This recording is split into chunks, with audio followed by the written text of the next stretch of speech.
What's up, everybody, and welcome back to Crossfaded Sports, straight from the smokehouse off the 989 dot network. I am your host, Buckethead Zack, and today we have a special episode where we get to see the transformation of our very own Bani with the Fanny. And I'd love to introduce you guys now to our great friend, Papa Smurf Banister, as he is on his way to cheer on the Detroit Lions. Woo! Look at that. Full All blue, commitment baby, already. I the love it. same Brown did last year. All right, so you got to explain what's going on here. What are we doing? Well, I was already planning on doing this for the sake of the Lions. I already said I was planning to do it last year, and then I was already planning to do the beard, and then St. Brown ended up doing his hair and everything. So that just prompted me. So I was going to do it again this year. And then Mama Bannister calls me and was like, "Do you want to go to the Thanksgiving Day game?" And I won't lie, I was kind of on the fence, but I was already planning to do the hair and the beard anyways. So now I'm going all in. We got to bring Dan Campbell's big balls to the stadium. We got to get the hair and beard dyed blue. Be ready. I'm going to probably have to do another couple of coats. There is a little bit of green coming in because I did bleach my hair first. So, like, some of it turned a little bit green. So, we got another couple coats of blue to go in before we get that true Honolulu blue. But it's looking good so far. Oh, that's exciting. So, how you feeling about that Thanksgiving game? Are you excited to go? Is when's the last time you've been? The last time I went to a real Lions game was forever ago. The only Lions game I've been to was the Lions game for it was actually way back in the day for the Houston Texans when they first were a team, and it was David Carr, not his little brother Derek Carr, and Roy Williams was a rookie wide receiver, and my dad got tickets, and I got to see Roy Williams catch his first touchdown pass, and we won that game. That year we went 3-13. So I got to see a rare win in a 3-13 season. Since then, we've only been to the Bills game when they moved it when they got all that snow last year. So it's been a long time. I think I was 13 years old the last time I went to a Lions game. Oh shit.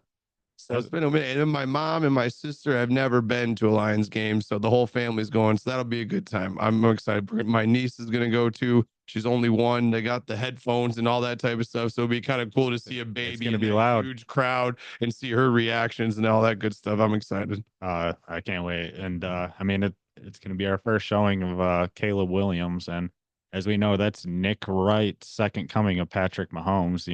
We know how we feel about him, but it's gonna be a very good Thanksgiving game. Hoping we can kind of snap those streaks here. But I know we have had some bad showings on Thanksgiving, and it's last the year was moon. It's the terrible. moon. Oh, the moon. That's right. It's the curse of the moon.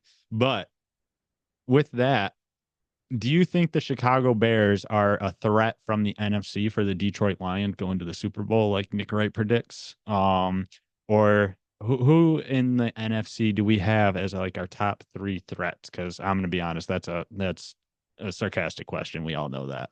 Well, and well, I think we can go. Number one is the Eagles, and I think we'll spend our most top. Easy. We can both agree on that for sure. Hmm. I honestly think the 49ers are interesting, but I think the 49ers with their talent is probably number three. But I'm leaning towards the Cardinals and Kyler Murray. If Kyler Murray and Marvin Harrison Jr. can kind of figure it out, because they've been really hit or miss so far. If they can, because James Conner is cooking, that team has got a little bit of momentum. I think that they could really make a run, especially if the 49ers continue to fall and just seem dysfunctional. They've just not been themselves all year, whether it's been injuries or contract negotiations. Ricky Pearsall getting shot, I mean, which is a great story, but just Yeah, controversy Brandon everywhere. Ayuk out for the year. It's we don't even know what the hell was going on with Christian McCaffrey, as you just said. It was insane. I- Uh, And they're still seen like one of the most talented teams in the NFL, and they're sitting at 5-5, and they're still have a great chance to make the playoffs. But I have concerns. and we were sitting here talking before, like who it would be. And at first, for me, like number one, Eagles, as we said. And then two was going to be the 49ers. But then I was reminded a couple weeks ago of a take I had where we looked at the 49ers schedule and they could very easily not make the playoffs this year. I know. Oh, and I forgot because we did talk about this, and we talked about how we thought it could be the game of the year or having huge NFC seeding implications, the Lions and 49ers game. But there's a chance that we're resting our starters that game. Exactly. That's crazy to think that that game might not mean as much as we originally thought it would. So, uh, and I kind of do want to side with you on the Cardinals, but for me, they're going to be number three.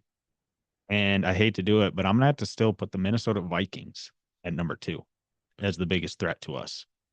I think, you know, I think we'll see them come playoff time and three games against the same team in the same year. That, teams get used to each other. It's gonna And be a hard fought game if we see them in the I'm a big playoffs. Sam Darnold fan, and I saw a crazy statistic when he has like 4 seconds to throw. It's actually when he's got time and protection, it's like he second guesses himself, and that's when he's made most of his interceptions. But all of his best plays are when he's actually being blitzed and pressured, and he has less time to throw, which is so crazy. Like when you have a nice, good, clean pocket, you make a mistake, Yeah. but when you're under pressure, that's when you play better. So well, no, they're going to go as far as Sam Darnold is going to take them, I think, at this point. Oh, exactly. Josh Jacobs is having a hell of a season. He's already got 1,086 all-purpose yards, so he's got more yards than Henry Gibbs and David Montgomery.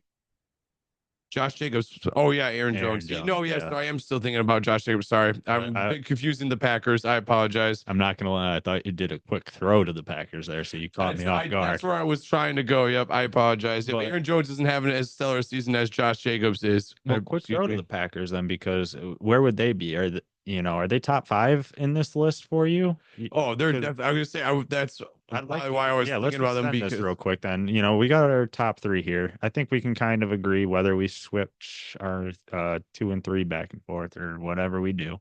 4 and 5, that could be a little different. Now these are our kind of our honorable mentions, as you would say, right? Yeah, for sure. So the Packers definitely got to be in there. I think they'd be the fifth for me. I'm gonna have to throw the Commanders at 4. I'm okay with that. Okay. I'm okay with that. They've kind of stepped. They've had a couple of not so great games the past couple of weeks, but it's Jaden Daniels and Goff have been playing at a crazy, unprecedented level, literally both setting records. As a rookie to do that, you got to imagine he's still going to have some hiccups in his rookie season. Oh yeah, and with those, like both of them are still in division with our top threats, with Commanders having to go up against the Eagles, and then Packers have to play us. Yep. And so it's it's a throw up there of NFC talent, and Detroit's right at the top this year. It's amazing. And then we were just talking about before we started recording the fact that even though the Bears are sitting there and Caleb Williams and the whole organization is taking a lot of criticism, they still have 4 wins and 6 losses and are very much in the playoff picture. They're talking about how the Jets are maybe kind of in the playoff hunt, and Miami Dolphins are in the playoff hunt for a wild card spot. To get into the wild card, you need at least 9 wins, usually is the average. Like depending on which season you go by, they have the same record as Cincinnati. Yeah, so like their season is not over despite all the dysfunction. The NFC North is crazy strong. I'm not trying to say that I'm threatened by the Bears at all, but just until you look at their schedule. Yeah, exactly. Yeah, we've been over that. Oh, they got to play us twice. Oh my God, that's already enough in itself. But to go back to the Packers. And I want to get back to the Eagles here, but I'm going to get up their record here, but keep going with these Packers. I am most afraid of the 2 things that we struggle with seem to be running quarterbacks. Not that Jordan Love really is doing a lot of that, but a quarterback that can really sling the ball. We do give up chunk plays. So I am scared for quarterbacks with big arms that aren't afraid to throw it down the field. Because even against the Jags, we gave up some chunk 20-yard plays. We are tied for third for the most 40-yard plays in the league this year. We're tied for third with the most 20-yard plays. Even though our defensive efficiency is really, really good, we give up chunk plays. So if you have receivers that can go downfield and a quarterback that can throw it, I feel threatened, but at the same time, we're kind of hoping if you're going to lean on that, then we're going to lean on the rush game and keep the ball out of your hands, control the clock. So I'm less scared for a team like that if they don't have a complimentary, and Aaron Jones has kind of been hurt, which is why I was thinking about Josh Jacobs. Oh yeah. And you just got to give it more. For me, I'm gonna have to give it to the head coaching there for the Vikings over Green Bay. Kevin O'Connell, to me, like they're both great coaches. Don't get me wrong, but Kevin O'Connell has kind of had more proof, or Yeah. Oh yeah, and he's been really, and they're both a part of that Sean McVay coaching tree, yeah. like Ben Johnson and stuff. And so it'll be interesting to see. But I think we can both agree that it's going to come down to us and the Eagles. And And I'm scared of Saquon, bro. Like, oh, now, for me, I'm not concerned with fighting with them for number one overall NFC contention. It's more, that championship game when it comes down to that. Uh, Here's their remaining schedule for the Eagles. So they have Sunday night against the Rams and Stafford had played a hell of a game last week, at, too. sorry, at the Rams. And then they are at Ravens. Ooh, So there's two hard road games. Then they get an easy one against Carolina at home. And then we have the Steelers come into town. Then they have to go to Washington and play the Commanders. Then the Cowboys, then the Giants. And that's what they round their season off with. they're lucky their division is so weak because they have some really, really tough games, and they're going against the AFC West, right? No, South, AFC South, Steelers, Ravens, Yeah. right? No, AFC West, East, no, West. I feel retarded because the AFC South is the Colts and Jaguars. North. It's AFC North. That's nothing. I was having a fucking seizure over here. Jesus Christ. Oh, God. But yeah, so they're going up against the AFC North. So they got the Steelers and the Ravens in the back half of their schedule. That's tough. Yeah. And the Steelers are feeling themselves right now after that win against the Even the Ravens. Rams. Even the Rams. Yeah. Out of those three games right there, you have to at least expect one to be dropped. And And shout out to Sean McVay for coaching too. Like we didn't think the Rams were going to be anything this year, especially when Puka and Cooper Cup started the season pretty much on IR. and now they're coming back swinging. Yeah. So, and that one, right, the good, another honorable mention real quick was the Rams for me. I was very close to putting them up there in the top five, looking at it, but If they have the health is both really scaring me there. Cooper Cup and Nakua and Kyron Williams all healthy, I think you got to have at least that amount of weapons, which is why the Eagles, Devonta Smith and AJ Brown with Saquon, you throw Dallas Goddard, like that's scary, and our defense has been playing really efficient, but it's hard to play as efficient when when Kirby and Brian Branch are double taking constantly trying to figure out where they're gonna go. And it's gonna be.